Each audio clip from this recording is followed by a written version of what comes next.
Hello, Fatema. A Hi. very good afternoon to you, Hi. and a welcome to the podcast of How to Do Business in Dubai. Thank you so much for having me. So, we'll start with a very casual discussion, Mhm. and I would want to know more about you, your life, and how this journey to Dubai has begun. Yeah. From where it started and how it has come to Dubai. Mhm. A bit around that, and how's the life is going? How are you feeling? You're pepped up or you're chilled? How exactly it is? Yeah. Yeah, sure. So if I want to give you a little bit of idea to how it all started, to be honest, I wasn't planning to come to Dubai. Mhm. You know, Okay. I remember I resigned from the previous company that I was back in Iran, and Hmm. then I was just exploring around. Mm. Meanwhile, like in middle, I came to Dubai just to visit to see like how things are, how's life going in Dubai, and how are like work opportunities and everything. Then I actually updated my LinkedIn. Like, Mm. actually, I wasn't expecting anything from that update. I was just, let me just put my location to Dubai. Let me just update a little bit, like freshen it up. Then I went back to my country. I Okay. went back, and after a month, I was getting like one offer, two offer, and I was Oh very wow, surprised. really? I know. I mean, I was like, Which year was this? it was, I think it was 2023. Oh wow. Yeah, Okay. Okay. I think not 22, it was 23. So what happened? I was actually exploring Europe if I was planning to move into any Mm. country. Mm. Then I was getting offers, and I was like, maybe I need to look into it. And Mhm. I remember I was so stressed. Mm. Like when I was getting the interviews, I was like, it felt like a dream come true Mm. because I mean, we're also neighbors to Dubai, and I knew how it is. I always loved it. Then I started taking the interviews, and then it got serious. I got my case study, and I remember I had like a 4 day timeline. I didn't sleep, I wasn't eating. Mm. I was like, I don't know what it's gonna take, but I need to put my best. Mm. Like, if I have like 100, I need to put my 200 to get Mm. there, to, have that approach. And I got accepted. I Wow. got the job. However, Yeah. my visa didn't go through. Oh. Yeah. Oh yeah, because of that. Yeah, Oh, okay. Yeah, exactly, yeah. I exactly. get it. So from then, I was like, so if there are opportunities here, so maybe I need to, consider some solutions for this. Mm. So from there, then I focused a little bit more. Then I tried to figure out how my visa would work and how I Mm. would, figure it out. Then I came to Dubai. After I came here was like, basically my residence visa. I was applying, and then after, say, in a month, I was able to land the job, and it was through the previous company that I got approved. Oh, Yes, oh, this is yes, so good that the company was still backing you up, right? yes, Yeah. Oh, yes, wow, yes. that's nice. Alhamdulillah, alhamdulillah. Yani, Yeah. honestly, I am really grateful for whatever Mm. they've done for me Mm. because it was something that I wasn't thinking of it. And if it wasn't Mm. because of them and then, giving the opportunity and exploring everything, I might have never been here. Yeah. No, that's correct. So yeah, so that's what brought me here. And funny enough, after a month, this is something that I don't tell anyone. But well, the truth is, I got acquired with another company. The acquisition happened. Yes, Okay. exactly. And then I didn't want it to leave the other one, but there was a lot of negotiations happening between the two companies, and I was like, it's okay, halas. If I see more opportunities there, and that one Mm. was actually a startup. This one was more of a like established organization. But Mm. for me, I don't know why, but I really enjoy working in startups because Mm. I see it full of opportunities, of growth, full of Mm. learnings, and of course, full of challenges. I'll pick that particular point because it's interesting. Yeah, go You ahead. said startups. Mm, yeah. What do you feel about startups in Dubai and startups in other parts? What's interesting? What's challenging? Give an example, like Mm, anything interesting. It could be as funny as any incident you would want to share. yeah. Startups. When it comes to startups, okay, my honest answer to that, working in a startup is great. Yani, it's great, Mm. but you need to be ready for it. Yeah. You need to be ready for it to, have the founder approach. Why is that? Oh, Because this is a golden word. This is a golden word. Let me tell you. I mean, I can so much resonate with you. Yeah. You need to have a founder approach. I'll not break it in between. Please continue. But yeah. Yeah.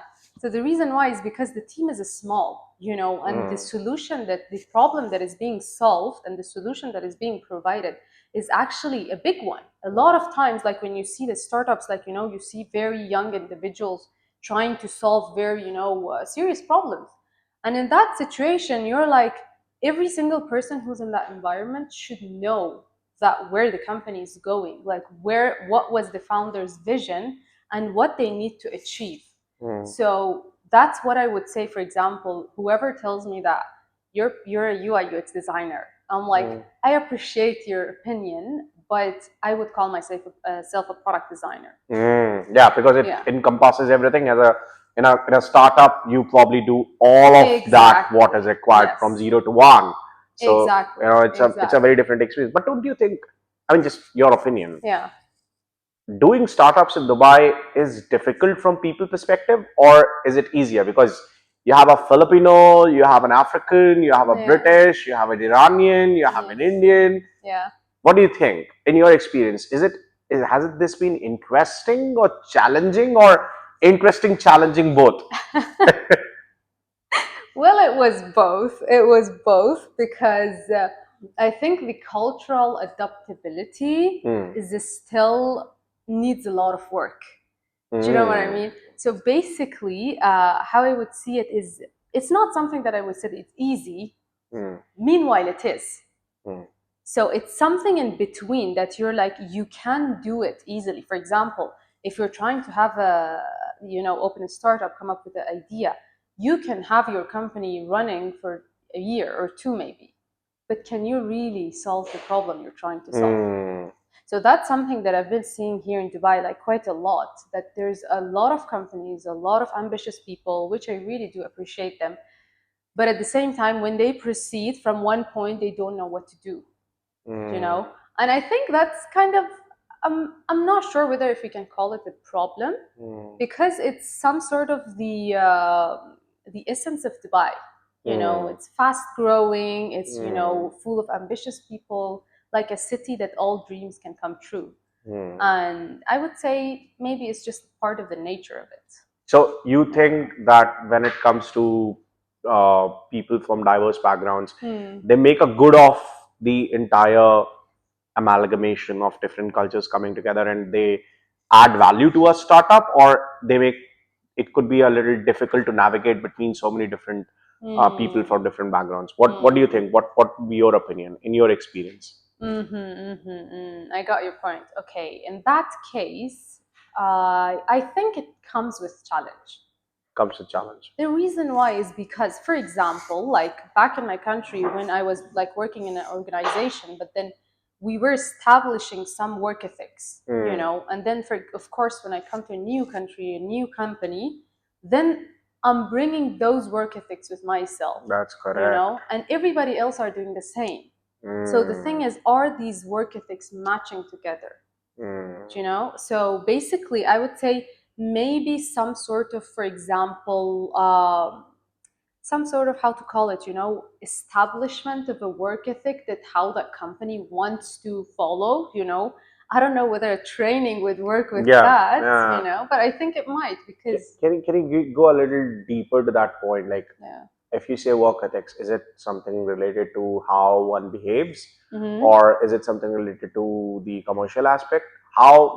What in your experience, where did you find that the work ethic was contradictory to your work ethic, which you have brought from your background? Any specific example you can think of? So what took me that, actually I'm thinking of, basically comes from cultural differences, and maybe not exactly on the way we work, but the way that we interact while working. Okay, now that's communication. Exactly. Yeah, so probably a European could be a little straightforward, and someone from the Indian subcontinent or Southeast Asia could be a little bit more subtle in their approach.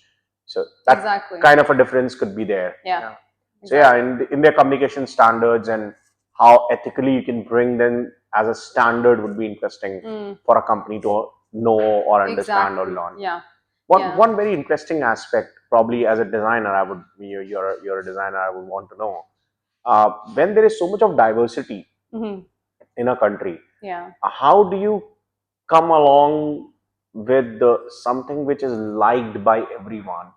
I mean, if let's say we talk about designing color palettes, finalizing on some kind of a design, how do you consider or bring all that what is there in diversity in a country, that it is going to be liked by maximum number of people?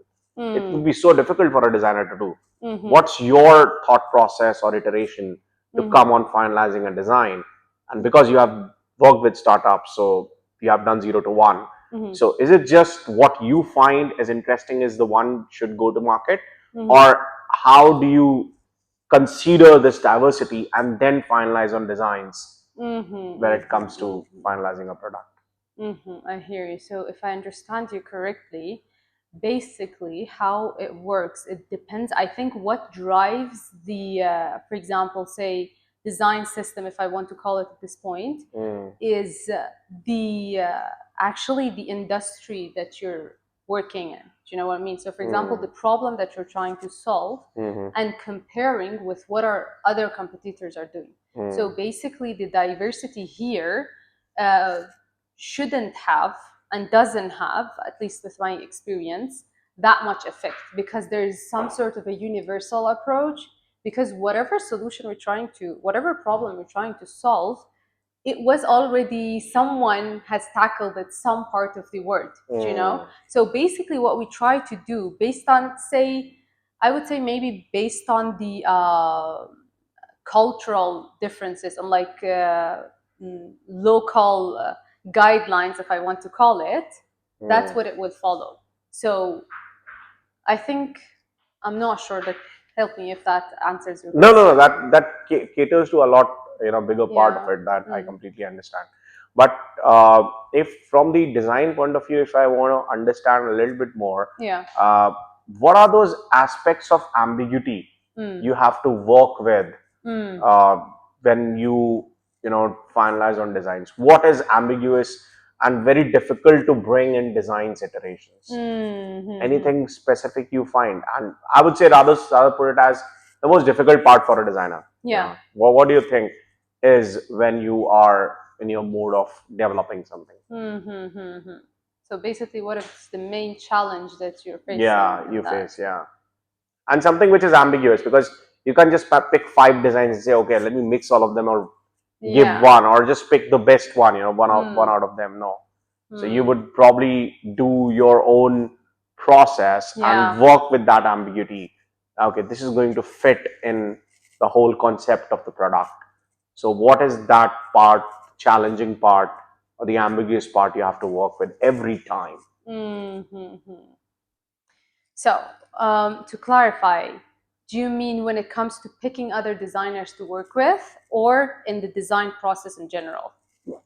Could be both.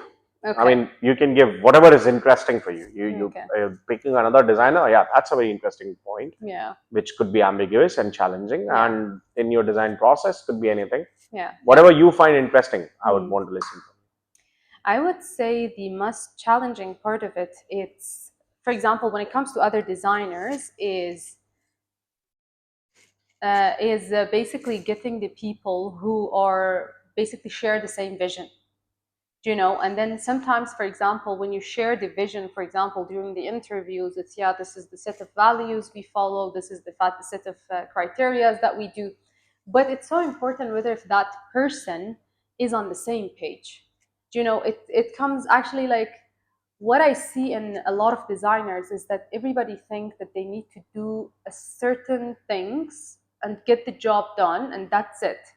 To some point, I would say yes, that was like that, before.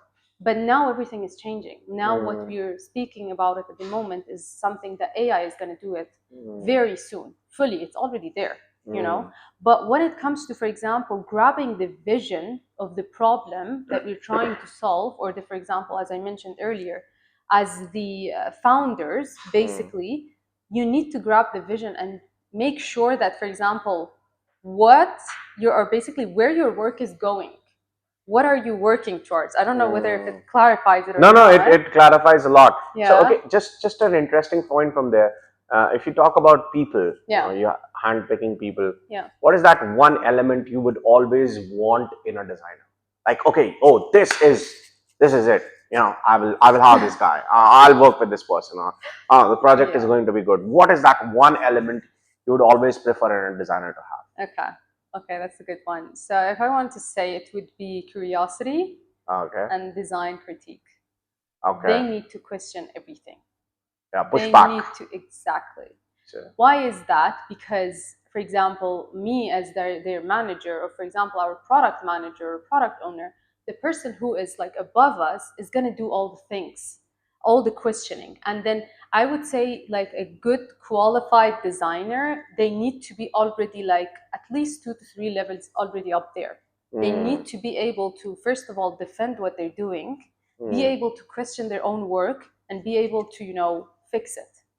This is very important, because what we get used to, we hear a lot in like design community, is that you need to defend your design. You need to defend whatever solution that you're trying to provide. And that is to some point true, but not to a scale. Yeah. Why is that? Is because what are you defending? What it becomes, what it brings you to a very narcissist designer, which is just defending whatever they're doing, and what is the value you're bringing to the table? So basically, you need to bring value in simple words. So critique or design critique and someone with curiosity, Yeah, are the stepping stone to be a really good designer. Yeah. Any incident where you would have pushed back your product manager from your entire experience in your life, being a designer or any other aspect for that matter, where you did a pushback and you're like, no, this is something which will work out, and it worked out? Ever happened? Yeah, of course. I mean, it happened. Okay. However, one thing that I want to add here is that something that I would tell my younger self, especially in the beginning of my career, would be learn human psychology more than what you need in design, and a little bit of diplomacy. I'm not even joking. Okay, you think being diplomatic is important for a designer? Very important. Okay. Very important. Why do you say that? Because it is. It doesn't seem to be, but actually it is some sort of negotiation that happens like every day. Yeah. So when you think about it, say for example, there's something else that is so known in design community, is that we are solving problems. And I also call myself a problem solver. But I would say someone else has already found a solution to a problem. Yes. And now that person needs a team to implement that. So if I want to position it in a better way, I would say we are actually simplifying the solution process. So it's not that we are bringing up the whole solution from scratch. No, there is a solution. We need to make it simple, make it easy, and make it feasible. Make it accessible. Exactly. And for doing that, there's a lot of conflicts that comes up to. For example, the defending part that I mentioned, that you need to defend your design. Maybe you don't need to. Maybe you need to convince that person. Maybe you need to bring that person, whether it's your manager or it's your CEO, that this solution is going to work, and they need to be happy with what you're bringing to the table. Because a lot of time, them being the person who actually brought the whole idea of solving this problem, of course they're going to be defensive as well. Because it's their idea, it's their business, it's their baby. And there are so many layers in the organization. Everyone wants to defend themselves. Exactly. At the end of the day, either it could be about a job, it could be about the recognition, it could be about the salary or a promotion. Exactly. People are in a defensive approach. Exactly. And navigating through that is the most difficult part. I mean, that's very much correct. Yeah. One interesting part in this conversation is, I would want to know, how do you think designs have been different in Iran, and your design process is different in Dubai? What's in your industry, for that matter? What has been different? And do you find anything new, anything interesting, anything which you can leverage on You think, oh wow, this is my opportunity, and I have got this because I'm in Dubai, or something like a flavor which you have brought from Iran, and you feel that it's something which has stayed with Yeah. you. You know, it could be anything from your past experiences, which has been with you to grow or work or sustain in Dubai. Okay, that's a really good one. Yeah. I can say that I was actually a very lucky person to be working in a very good organization, even back in Iran. Like we were trying to, for example, match the world's trends. So basically, like whatever I've been taught in, like because I started as internship back then, and then I stayed with them for a couple of years. When you started working with them? In Iran? Yeah, in Iran. I think it was Q3 2019, if I'm not wrong. 2019. Yeah, Okay. yeah. So what happened, if I want to say that the biggest difference between here and Iran is basically the level of sharpness that you need to add up here and strictness. Oh. If so, how is it? Is like here there's the competition is very high. Quality work quality, I would say here is actually because of the competition is going higher, but there also like we keep our standards, and like a lot of companies, especially big companies, they're trying to be the best as they can, and they do their best. But here the competition is very, very high. That's what it makes it different, because like there for example, you have already established your portfolio with them, you have friends, you have like you've built a reputation for yourself. For example, being 2 or 3 years in the industry, there's a lot of people that you have a connection with, so it's not a big of a deal finding a new opportunity, getting a lot of projects. So when it comes to here, then it's different because you're into a whole new world. Yeah, you know no one. Exactly. Yeah, you're starting from scratch. You're basically talking to new people, understanding them, convincing them that you're good enough to work. So yeah, I understand. It's difficult to navigate in this part of the world. Yeah. The other interesting thing which probably I would want to know was when it comes to Dubai and anyone who is into the product field. Yeah. If you want to give like one example you gave, that you would want to give an advice to your younger self, that one should learn about human psychology and diplomacy. Yeah. What as a product designer you would give someone an advice? An advice. Something which you feel, okay, you want to do product design, become a designer, you should know this. I need to give that a little bit of thought to pick the best one. Yeah, take a deep breath and then say, no rush. An advice to my younger self. Yeah, human psychology, I think it makes a lot of sense. Because you as a designer, you have to work with what people love, they like. Exactly. This is where the iterations of designs would come from. Yeah. And diplomacy is something which one should know. Exactly. But as a younger self, someone, a college student who would want to go and become a product designer, what do you want them to know? And I think, in my opinion, what I've seen, that commercially it has grown quite good. Yeah. Because there was a time when product designers probably did not have the kind of exposure. Yeah. Yeah. Which now what D2C brands have brought. Yeah. So direct to customer brands have got a lot of exposure to product design. The era of UX UI has given a different exposure altogether. The apps, the internet, the IoT, all of that has given a lot of exposure to product design, career, and people who are looking at.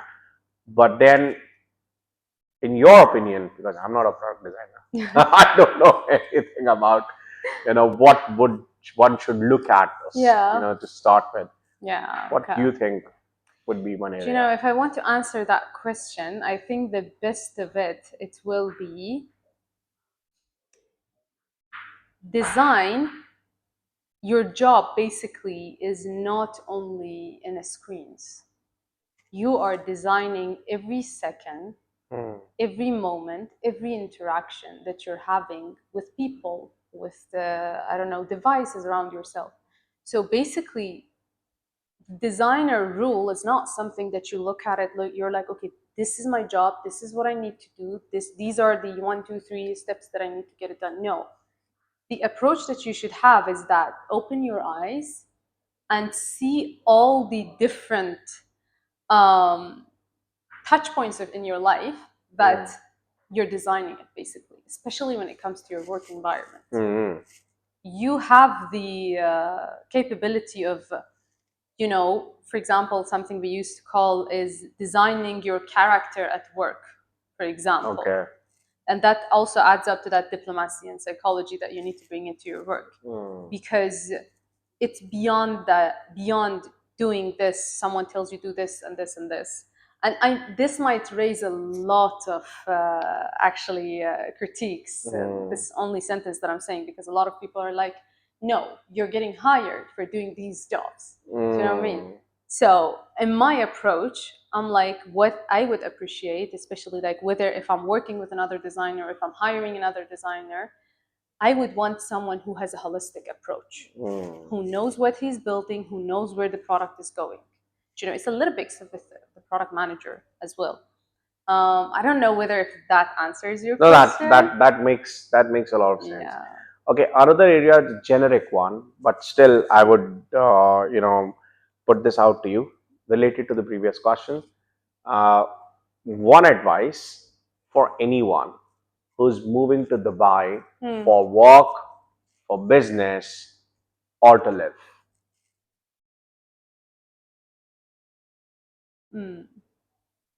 Be ready. Be okay. Be ready. Yeah. Be ready. Okay. Honestly, as easy as it looks like, you need to be ready for it. You need to be ready to stand out. Yeah. And situations can change at any given point of time. Right? Exactly. Yeah. And that's also a beauty of Dubai, I would say, that you need to be ready to even adapt yourself with different situations. So because I see Dubai as basically a land of opportunity and growth, and if you are, aware enough of yourself, of your, for example, even like personal growth, you can take the most out of it. It gets challenging, yes, of course, but you need to put yourself in that uncomfortable situation to be able to grow. So that is something that you find a lot in Dubai. If you're here, if you want to grow, come to Dubai. This is interesting. If you want to grow, come to Dubai. Yeah. That's very interesting. Yeah. Thank you so much, Fatema. It was really nice talking to you, and some insights were beautiful about product design and the aspects of human behavior in that design. I think it would be very interesting for people to listen to you, understand you, and especially to our students community.